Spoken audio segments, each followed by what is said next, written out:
Hello everyone, good morning. How are you? I hope you all are fit and fine. Okay, so we will start our today's lecture before revise our previous lecture. Okay, so previous lecture in this study about nutritional requirements of bacteria.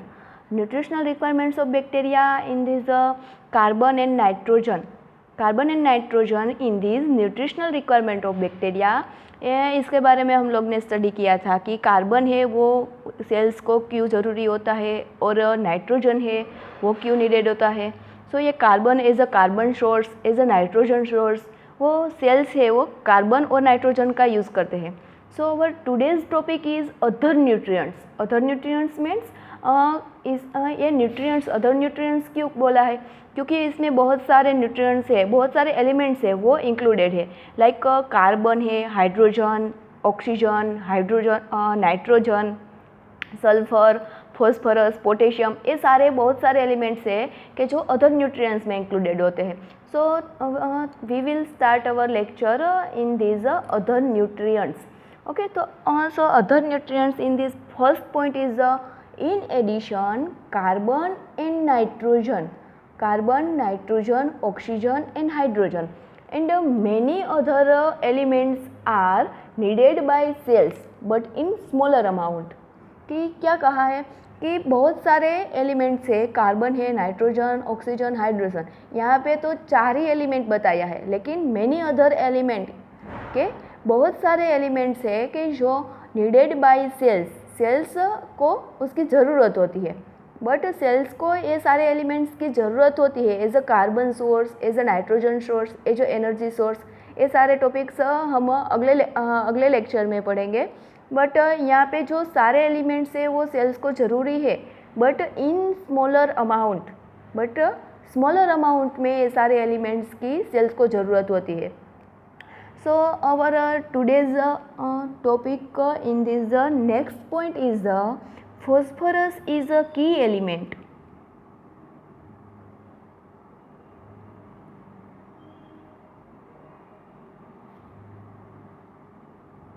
Phosphorus is a key element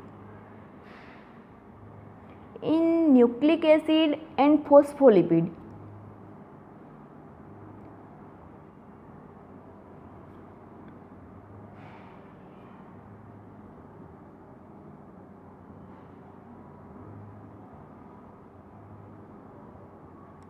and ये phosphorus है वो एक element ही है. तो ये phosphorus है वो क्या है, की एलिमेंट है in this nucleic acid and phospholipid. ये फॉस्फोलिपिड और न्यूक्लिक एसिड के अंदर है वो एलिमेंट है, वो की एलिमेंट है. So and is typically supplied to a cell as a phosphate. अब सेल्स में कैसे सप्लाइड होता है, किस फॉर्म में सप्लाइड होता है. So and is typically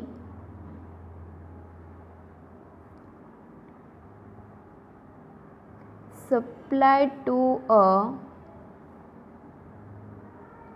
cell as a phosphate. Phosphate के फॉर्म में ये फॉस्फोरस है वो सप्लाइड होता है.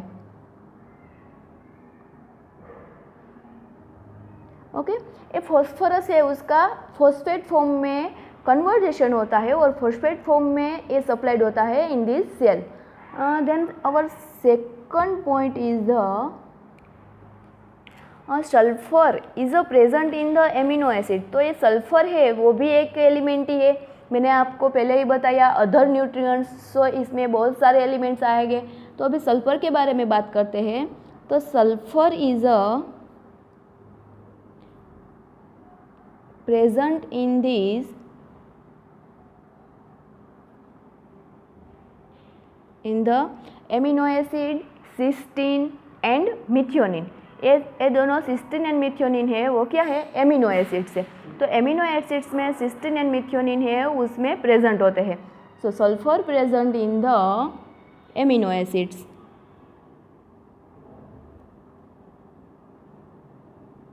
सो ये एमिनो एसिड कौन कौन से हैं, सिस्टीन एंड मिथ्योनिन.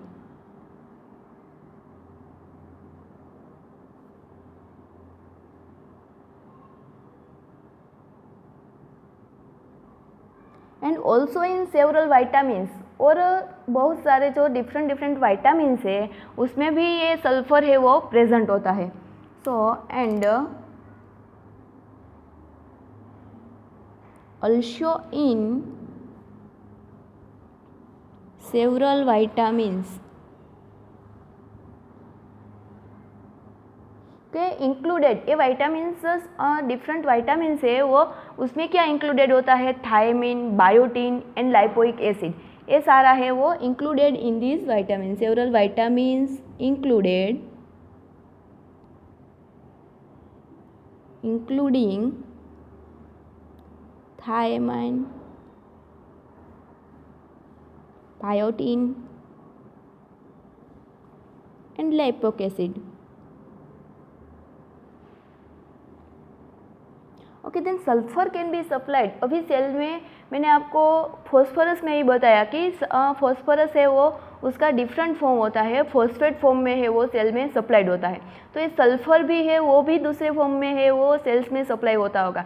तो sulphur can be supplied to cells in several form, different form में. Several form means different form में है वो सप्लाइड होता होगा. तो in this including sulphide and sulphate. इसका सल्फर का क्या दो फॉर्म है, सल्फाइड और सल्फेट फॉर्म, जो यहाँ पे बताया गया है. सल्फाइड और सल्फेट फॉर्म को उस फॉर्म में है वो सेल्स में सप्लाइड होगा. So our next point, sulphur can be supplied to cells in several form.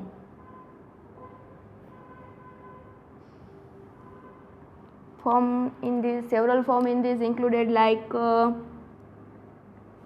sulfide and second one is sulfate. Sulphide को हम H2S भी बोल सकते हैं और SO4. Okay, then our next point in this potassium. Potassium वो भी एक एलिमेंट है, इसके बारे में बताया है. So potassium is required for the activity of several enzyme. अब पोटेशियम है वो सेल्स को क्यों ज़रूरी होता है? Potassium is required for the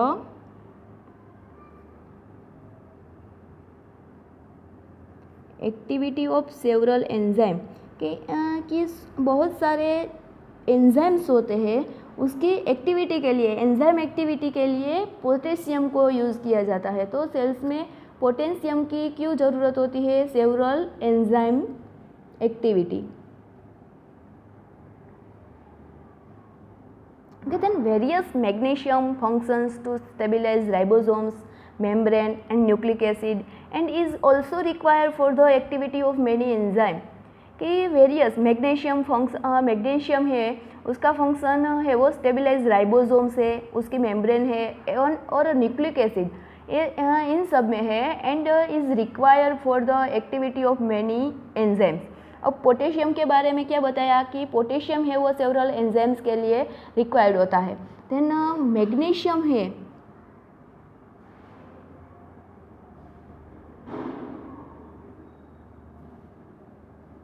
magnesium वो भी उसका भी फंक्शन क्या होता है, वो राइबोसोम्स में, मेम्ब्रेन में और न्यूक्लिक एसिड में रिक्वायर होता है. लेकिन वो also require for the activity of many enzymes. ये भी है बहुत सारे एंजाइम्स की एंजाइम एक्टिविटी के लिए यूजफुल होता है. So magnesium is also required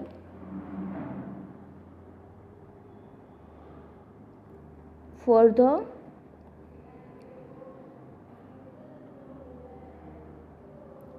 activity of many enzymes.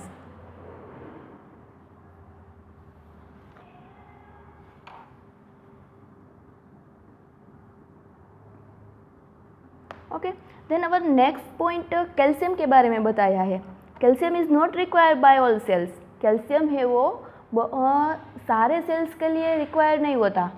कोई सेल्स होते हैं उसको ही कैल्शियम है वो रिक्वायर होता है. So calcium is not required by all cells but can play a role in helping to stabilise microbial cell wall. कि जो माइक्रोबियल सेल वॉल है उसको स्टेबिलाइज होने में हेल्प करता है वो calcium element. So next point is the calcium. उसको is not required by all cells but can play a role in the heat stability.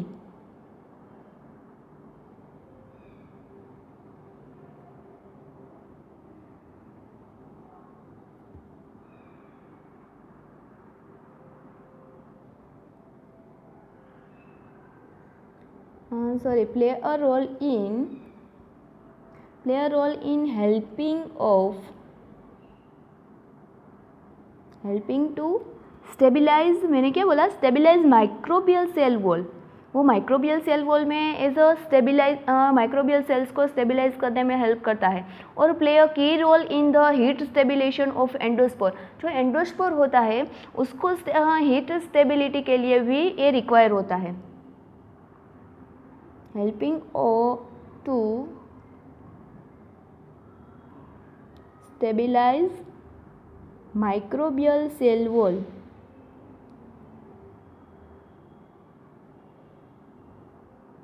Okay, and it plays a role in the heat stability of endospore. Okay, then our next element is sodium. Sodium is required by some but not all microorganisms. एक calcium बताया उसकी तरह ये sodium है वो भी सारे organisms के लिए रिक्वायर नहीं होता. So sodium is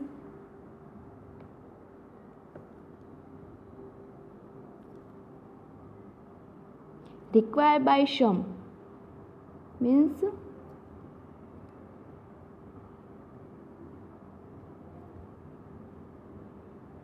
some but not all organisms. Okay,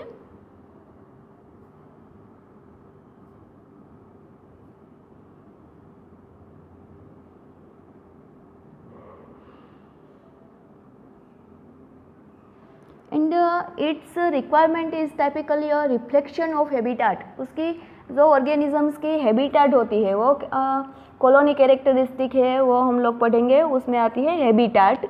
ये हैबिटेट होती है उसका रिफ्लेक्शन में इसकी रिक्वायरमेंट होती है. For example sea water contains relatively high level of NaCl. सो उसकी हैबिटेट क्या होती है कि वो सी वाटर में ग्रो होते हैं.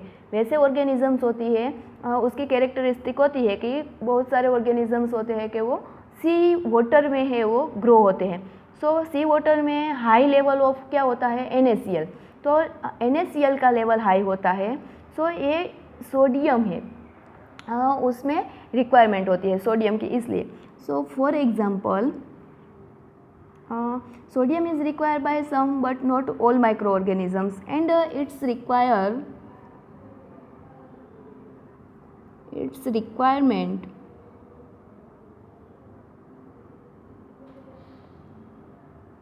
is typically a reflection of the habitat. Okay, for example मैंने आपको बताया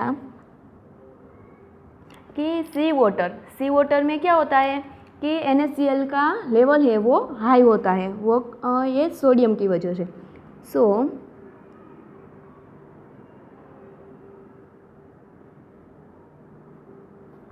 सी water contains relatively high level of NaCl.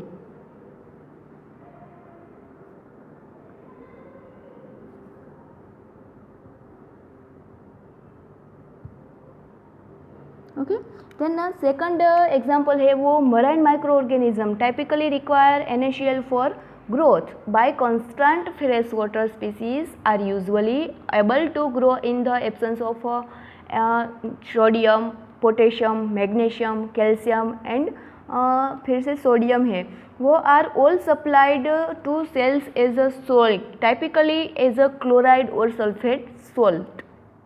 Okay, fresh water में जो सारी स्पीसीज है वो ग्रो होती है उसको क्या रिक्वायर होता है, सो सोडियम है, कैल्शियम है, मैग्नीशियम है और पोटेशियम है। हम लोग ने आगे देखा पोटेशियम, कैल्शियम ये सारे एलिमेंट्स है वो इसको ज़रूरी होता है और वो सेल्स में सप्लाइड होते हैं एज अ सोल्ट के फॉर्म में। Okay, then our next essential nutrients है उसके बारे में, ये सारे न्यूट्रिएंट्स है और बहुत सारे मैनी अदर एलिमेंट्स है वो बताया है। उसका एलिमेंट्स का नेम होगा, फिर form in which usually supplied, क्या किस फॉर्म में वो सेल्स में सप्लाइड होता है ये बताया गया है। और अकर्स इन बायोलॉजिकल सिस्टम, के बायोलॉजिकल सिस्टम में वो किस फॉर्म में, बायोलॉजिकल सिस्टम में उसका क्या होता है, ये सारी इंफॉर्मेशन है वो एक हम टेबल के थ्रू देखेंगे। So first elements, so elements के नाम हम लोग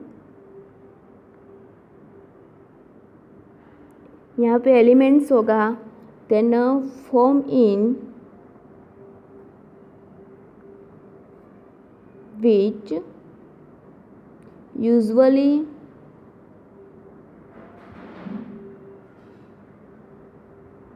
सप्लाइड, कि किस फॉर्म में वो सेल्स में यूजुअली सप्लाइड होते हैं। Then occurrence in biological system, biological system में इसका क्या होता है,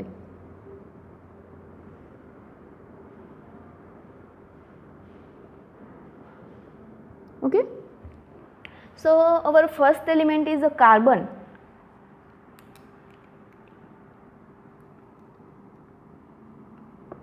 कार्बन, सो कार्बन का किस फॉर्म में कार्बन है वो सप्लाइड होता है, कार्बन डाइऑक्साइड CO2 के फॉर्म में और ऑर्गेनिक कंपाउंड के फॉर्म में है वो सप्लाइड होता है। CO2 ऑर्गेनिक कंपाउंड है।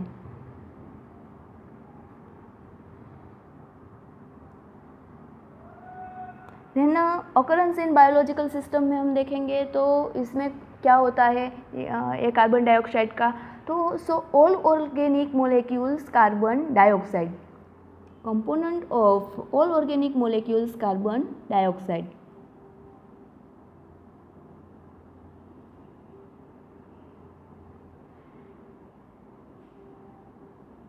Okay, then second element is the hydrogen।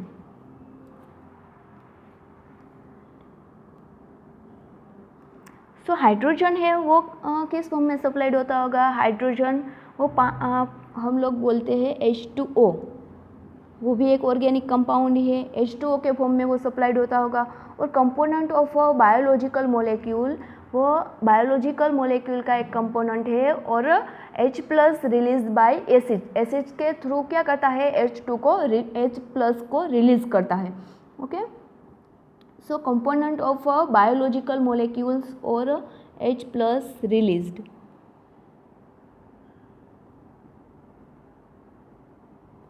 Bye acids. okay, then next element is the oxygen।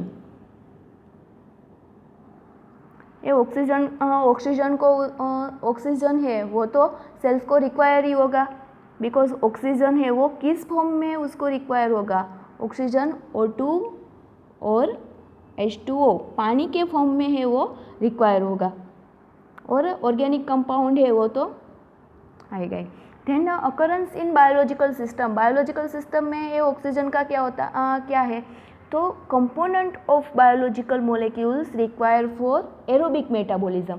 अब एरोबिक मीन्स, ये एरोबिक मेटाबॉलिज्म बोला तो एरोबिक मीन्स कि जहाँ पे ऑक्सीजन प्रेजेंट होगा उसको हम एरोबिक बोलते हैं। सो बहुत सारे माइक्रो ऑर्गेनिजम्स है वो एरोबिक कंडीशन में ग्रो होते हैं। So required for aerobic metabolism.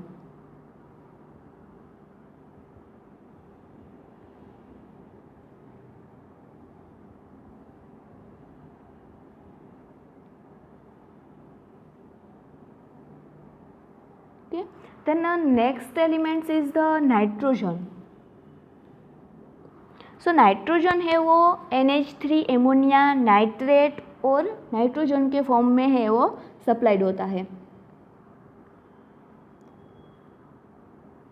Nitrate और नाइट्रोजन, ये नाइट्रोजन साइकिल तो आप लोग ने अगले 11th 12th या 10th में स्टडी किया ही होगा। सो आप लोग को पता होगा कि एमोनिया है, नाइट्रेट है, वो सारे फॉर्म में है ऑर्गेनिजम्स को इसकी रिक्वायरमेंट होती है और organic compound. Okay, then nitrogen है वो कंपोनेंट ऑफ प्रोटीन्स और न्यूक्लिक एसिड। हम लोग ने आगे ही देखा कि नाइट्रोजन क्या है, वो कंपोनेंट ऑफ क्या है, किस न्यूक्लिक एसिड और प्रोटीन्स के कंपोनेंट है। ओके, सो कंपोनेंट ऑफ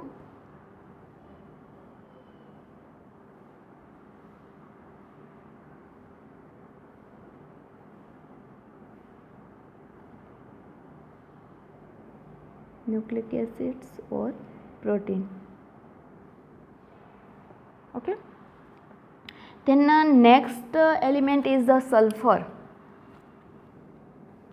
ये सल्फर है, सल्फर आगे देखा हाइड्रोजन सल्फाइड और SO4 सल्फेट के फॉर्म में है वो सप्लाइड होता होगा और ऑर्गेनिक सल्फर कंपाउंड है ये।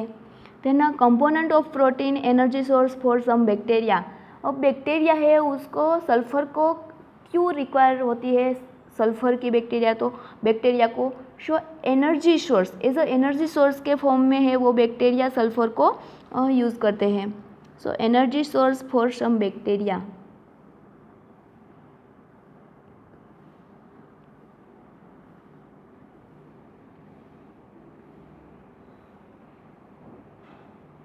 For some micro organisms. Okay, बहुत सारे माइक्रो ऑर्गेनिजम्स होते हैं वो as a energy source sulphur को यूटिलाइज करते हैं। Then our next element is the potassium. So potassium है वो पोटेशियम के फॉर्म में ही इन सॉल्यूशन के फॉर्म में उसको सप्लाई होता है and important intracellular ion in occurrence in biological system. Important intracellular ion. Okay, then next है sodium. In solution as a sodium important extra cellular.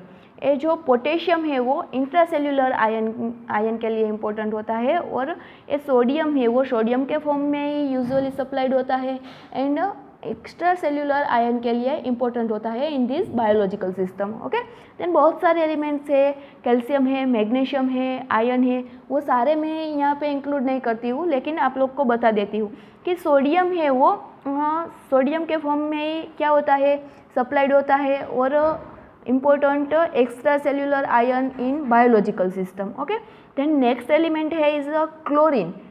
Chlorine है वो क्लोरीन इन अ सॉल्यूशन के form में chlorine का जो solution होता है वो सॉल्यूशन के फॉर्म में यूजुअली सप्लाई होता है और occurrence in biological system important extra cellular ion, वो भी है वो सोडियम की तरह एक्स्ट्रा सेल्यूलर आयन के लिए ही इम्पोर्टेंट है। Then magnesium, next element is the magnesium. So in solution is a magnesium. Magnesium है वो भी मैग्नीशियम का ही सॉल्यूशन ही सप्लाइड होता है। देन ये सॉल्यूशन है वो कैल्शियम का जो सॉल्यूशन है वो सप्लाइड होता है वो क्यों बायोलॉजिकल सिस्टम में। So important extra cellular ion. Okay, chlorine है और सोडियम हमने आगे बताया वो एक्स्ट्रा सेल्यूलर आयन के लिए है और कैल्शियम है वो रेगुलेटर ऑफ सेल्यूलर प्रोसेस, वो सेल्यूलर प्रोसेस को क्या करता है रेगुलेट करने में यूज होता है। Okay, in this biological system. Then our next ion elements, वो आयन एलिमेंट्स है वो Fe+2 Fe+3 और FeSe के फॉर्म में है, उसका सॉल्यूशन बनाया जाता है, सॉल्यूशन होता है वो सप्लाइड होता है और occurrence in biological system carries oxygen energy source for some bacteria के लिए एज अ